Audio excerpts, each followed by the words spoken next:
JTBC는 12.3 계엄 당시 상황이 담긴 새로운 CCTV 영상을 입수했습니다. 이미 계엄 해제안이 의결됐는데도 헬기 6기가 국회 운동장에 착륙하고 무장한 계엄군이 쏟아져 나오는 장면이 담겨 있습니다.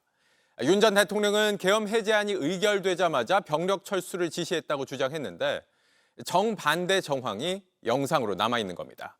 류정화 기자의 단독 보도입니다. 비상계엄 해제 요구 결의안은 가결되었음을 선포합니다.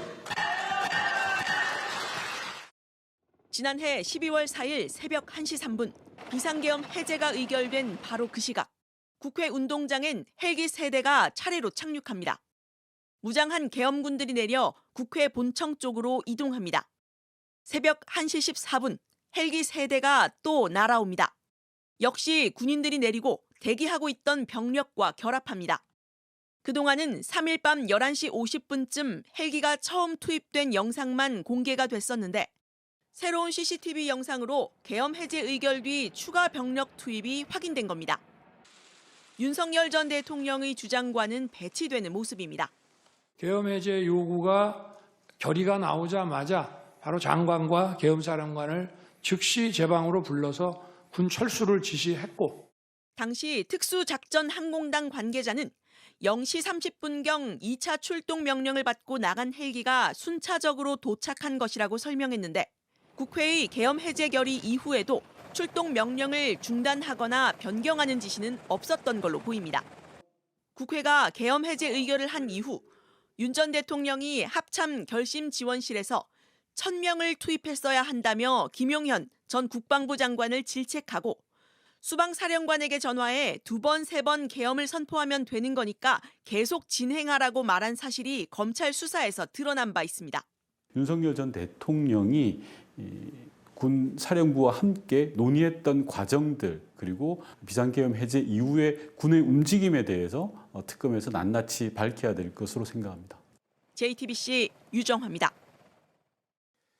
계엄군이 국회로 간 건 질서 유지를 위해서였다는 윤 전 대통령의 주장과 반대되는 정황 역시 이 CCTV 영상에 담겨 있습니다. 국회로 진입한 계엄군이 내부 기물들을 망가뜨리면서 국회 본회의장으로 향하는 장면들이 포착된 겁니다. 계속해서 류정화 기자의 단독 보도입니다. 무장한 계엄군이 국회 본청 2층 창문을 깨고 건물 안으로 들어온 건 지난해 12월 4일 0시 41분. 계엄군은 곧바로 국회의원들이 모여 계엄 해제 의결을 준비 중이던 본회의장 방향으로 향합니다. 하지만 국회 직원들과 보좌진에 막혔습니다. 같은 시각 또 다른 국회 직원은 본회의장과 연결된 또 다른 통로인 3층 복도 중문을 소방 호스로 묶어 잠깁니다. 잠시 뒤 이 문 앞에 도착한 계엄군들, 김현태 707 특임단장의 지시를 받으며 무릎을 꿇고 문틈 사이로 기구를 집어넣습니다. 곧 소방 호스가 끊어지고 군인들은 열린 문을 박차고 달려갑니다.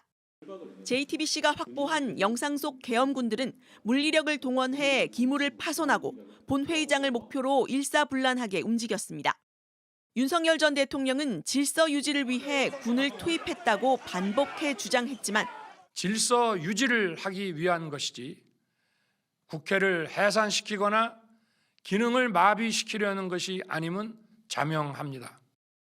15명이 유리창을 깨고 들어간 이유도 충돌을 피하기 위해 불 꺼진 창문을 찾아 들어간 것입니다. 본회의장 점령을 통해 국회 의결을 방해하려는 게 목적이었다는 것이 다시 한번 선명하게 드러난 겁니다. 대통령이 말씀하신 겁니다. 의결 정족수가 아직 채워지지 않은 것 같다. 빨리 국회 문을 부수고 들어가서 안에 있는 인원들을 밖으로 끄집어내라. JTBC 유정화입니다. 하지만 12.3 비상계엄 당일 계엄군이 취재 중이던 기자를 폭행하고 케이블 타이로 묶으려 하는 영상이 공개되며 포고령이 실행됐다는, 그것도 언론 자유를 통제한다는 조항이 실행됐다는 사실까지 뒤늦게 드러났습니다. 저희가 이 기자와 함께 피해 현장을 찾아서 당시 상황을 자세히 들어봤습니다. 하예빈 기자입니다. 비상계엄 당시 뉴스토마토 유지용 기자는 국회에서 당직 근무 중이었습니다. 계엄군을 보고 두려움을 느꼈으나 현장 촬영을 위해 휴대폰을 꺼냈고 순식간에 계엄군 4-5명이 달려들었습니다. 방탄조끼를 착용한 상태였고요. 총을 휴대하고 있었습니다. 10초 안쪽으로 달려들어서 몸을 꺾고 핸드폰을 빼앗고 곧바로 벽면 쪽으로 질질 끌고 갈 줄은 몰랐습니다. 계엄군이 유 기자의 양팔을 붙든 채 다리를 걷어차 저항하기 어려운 상태로 국회 외벽까지 끌려갔습니다. 이후 벽에 등을 대고 쭈그려 앉으라는 목소리를 들었고 곧바로 포박 시도가 이어졌습니다. 양쪽에서 잡고 있으니까 앞으로 확 젖히면은 전 앞으로 쓰러지고 이 상황에서 케이블 타이 결박을 시도할 수 있었고 하지만 유 기자의 저항으로 손목을 묶기 직전 케이블 타이가 끊어졌습니다. 이 모든 과정은 10분이 채 되지 않는 짧은 시간 동안 벌어졌습니다. 당시 상황이 저한테는 트라우마로 각인될 수밖에 없었는데 그 정도의 위협을 살면서 느낀 게 처음이었고 유 기자는 이후 국회로 접근한 다른 상급자의 지시로 계엄군으로부터 풀려났습니다. 이 일을 겪은 후 유 기자는 계엄군이 강하게 붙잡았던 어깨 부위의 극심한 통증뿐 아니라 정신적 충격도 상당했습니다. 그러다 김현태 전 707 특수임무단장이 헌재에 출석해 케이블 타이가 사람을 포박하기 위한 게 아니었다고 발언한 걸 보고 사실을 밝혀야겠다고 결심했습니다. 그리고 특임 단원들은 국민에게 위협을 가할 의지가 전혀 없었다라는 발언을 했을 때 그때 김현태 단장의 말을 듣고서 문제 제기를 할 생각을 처음 했습니다. 유 기자는 피해 당사자 자격으로 국회 사무처를 통해 CCTV 영상을 제공받았고 이후 이 내용을 바탕으로 김 전 단장 등을 고발한 상태입니다. JTBC 하혜빈입니다. 네, 보신 것처럼 피해자의 증언과 영상을 통해 포고령이 실제 실현됐다는 점이 확인됐습니다. 포고령을 실행할 의지가 없었다는 윤석열 대통령의 주장도 거짓으로 드러난 겁니다. 한민정 기자입니다. 윤석열 대통령이 비상계엄을 선포하고 30여 분이 지나 포고령 1호가 발표됐습니다.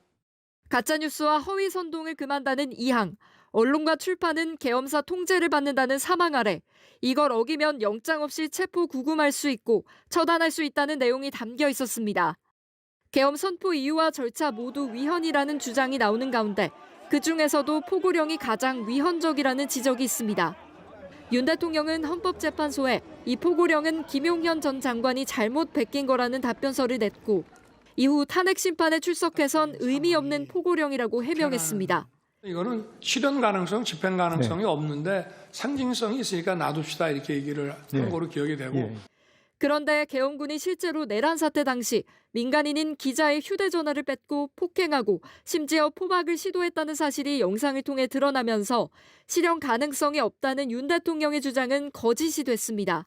포고령과 관련해 내란 사태 1, 2인자는 약속 대련을 하는 듯한 모습을 보이기도 했는데 전공이 이걸 제가 왜 집어넣냐 웃으면서 이렇게 얘기를 하니 어떤 계고한다는 측면에서 그냥 뒀습니다 해서 저도 웃으면서 그냥 놔뒀는데 그 상황은 기억하고 계십니까? 기억합니다. 지금 말씀하시니까 기억납니다. 이번 영상으로 책임 소재 논란은 더 커질 걸로 보입니다. JTBC 한민정입니다.